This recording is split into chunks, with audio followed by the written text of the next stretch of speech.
सातारा जिल्हा परिषद अध्यक्ष आणि उपाध्यक्षपदाच्या निवडीचा धुरंधर 3 हा सातारा ऑपरेशन लोटसचा चित्रपटाचं प्रदर्शित झाला।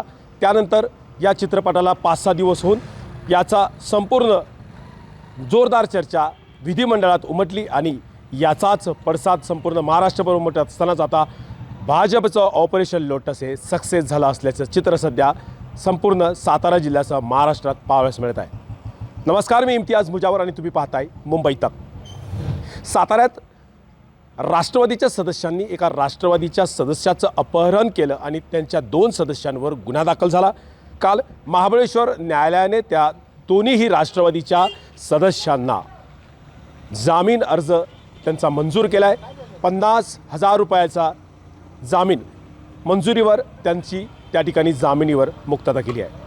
विशेष म्हणजे खऱ्या अर्थानं आता महत्त्वाचं गोष्ट पाहिलं तर दोन्ही राष्ट्रवादीच्या त्या सदस्य अनिल देसाई आणि संदीप मांडवे यांच्यावर वाई जिल्हा परिषद गटातून बापू शिंदे यांचं अपहरण केलं असल्याचा गुन्हा त्यांच्यावर दाखल झाला होता। वास्तविक पाहता प्रत्यक्ष बापू शिंदे हे राष्ट्रवादीचे सदस्य आहेत। त्यांनीच 2 दिवसापूर्वी साताऱ्यात येऊन सांगितलं की माझं कुठेही अपहरण झालं नव्हतं, माझ्या मुलानं याबाबत तक्रार दाखल केली होती आणि त्याच मुलाचा आणि माझा काहीही संबंध नाही आहे। त्यामुळे आता अनिल देसाई आणि संदीप मांडवे या दोन्हीवर बापू शिंदे यांच्या अपहरणाचा गुन्हा दाखल झाला होता, मात्र त्या दोघांनाही त्या संदर्भात जामीन मिळाला।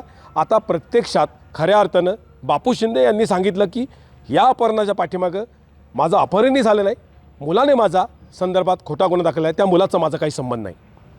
हे एकंदरीतच प्रत्यक्ष ज्यावेळी जिल्हा परिषदच्या अध्यक्ष आणि उपाध्यक्षपदाच्या निवडीच्या प्रसंगी ज्यावेळी अनिल देसाई आणि संदीप मांडवे हे प्रत्यक्ष मतदानाला जात होते, त्याचवेळी पोलिसांना एक गोपनीय माहिती मिळाली होती की संदीप मांडवे आणि अनिल देसाई कुठली तरी मोठ्या प्रमाणात त्या ठिकाणी गदारोळ निर्माण करतील, प्रत्यक्ष निवडणुकीच्या दरम्यान काहीतरी गोंधळ निर्माण करतील आणि कायदा आणि सुव्यवस्थेचा प्रश्न निर्माण होईल, म्हणून दोघांनाही पोलिसांनी साध्या वेशेतल्या पोलिसांनी ताब्यात घेतलं, चौकशीला घेतलं होतं।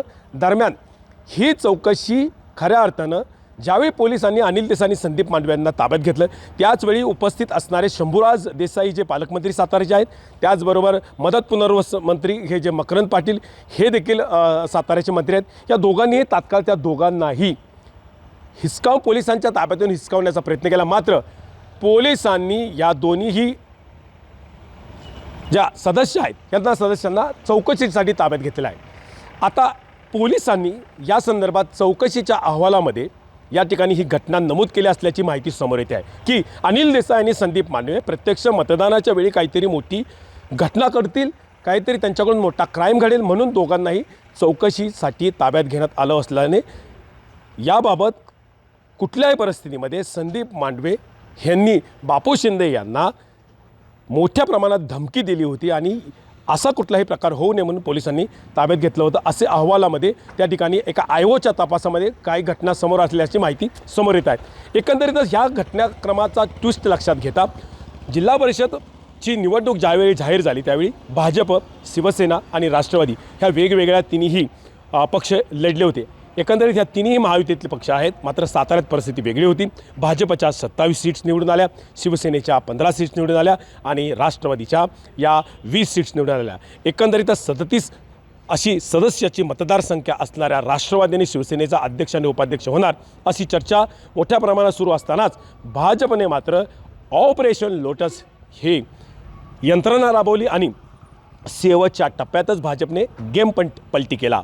आता या सगळ्या घटनाक्रमामध्ये ज्या मतदानाच्या दरम्यान झालेल्या झोंबाझोंबीत मंत्री महोदय मकरंद पाटील आणि शिवसेनेचे पालकमंत्री शंभूराज देसाई यांनी विधिमंडळामध्ये पोलिसांनी मला जोरदार पद्धतीनं ह्या दंडाला आणि ह्या दंडाला असं धरून मला आवळून त्या ठिकाणी मला मुका मार लागला असल्याचं त्या ठिकाणी विधान परिषदेमध्ये ही व्यथा मांडली आणि पोलीस यांच्या माध्यमातून मंत्री महोदय जर सुरक्षित नसतील तर कायदा सुव्यवस्था काय जपणार असं देखील या ठिकाणी केलं।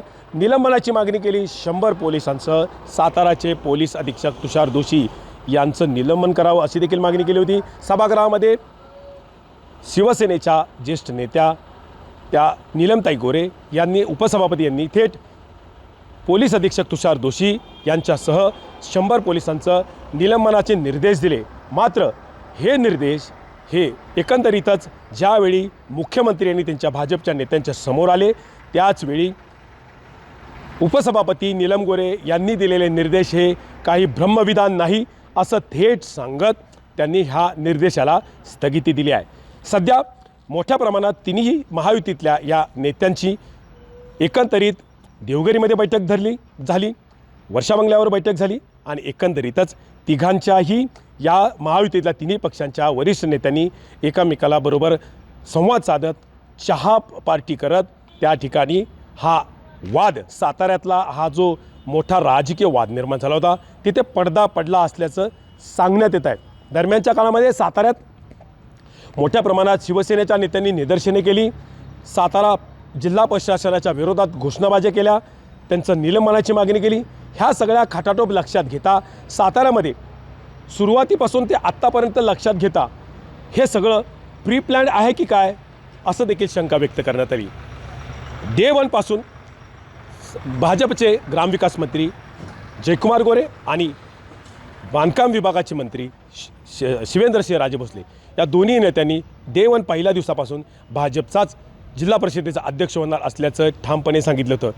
ती घटना आता प्रत्यक्ष शेवटच्या दिवसाच्या घटने लक्षात घेता ही घटना त्यावेळी केलेलं विधान हे सत्यात उतरलं असल्याचं चित्र सध्याची परिस्थिती पाहिल्यानंतर निदर्शनास आलं। म्हणजे डे वनपासूनच भाजपची 27 ही संपूर्ण सदस्य संख्या असताना देखील कोणत्या बेसवर भाजप म्हणत होतं की आम्ही आमचा जिल्हा परिषदेचा सदस्य अध्यक्ष त्या ठिकाणी बसवणार, हे मात्र आता या घटनेच्या अनुषंगानं सत्यात येत आहे। संपूर्ण महाराष्ट्रभर वेगवेगळ्या पक्षाच्या आणि नेत्यांनी या घटनेचा निषेध देखील केला, निदर्शने केली आणि या संदर्भामध्ये राजकीय विधानं देखील केली। मात्र ह्या सगळ्या राजकीय विधानं, पोलीस अधीक्षकांचं निलंबन, दोन्ही राष्ट्रवादीच्या जे मतदानापासून दूर राहिले 3 सदस्य जे मतदानापासून राष्ट्रवादीचे दूर राहिले त्यांची अनुपस्थिती आणि शिवसेनेचे 2 जे कोरेगाव जिल्हा परिषद मतदारसंघातील महेश शिंदेचे असणारे जे 2 सदस्य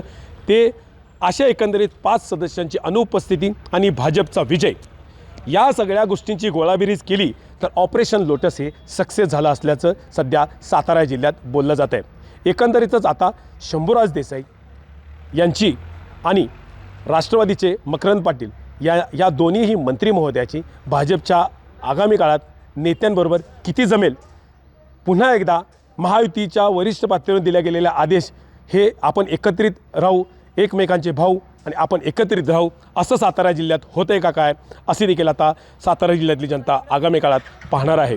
मात्र आता कालच्या घटनेनं जे 2 जिल्हा परिषद सदस्य राष्ट्रवादीचे होते ते 2 राष्ट्रवादीचे सदस्यांना जामीन मिळाला आहे।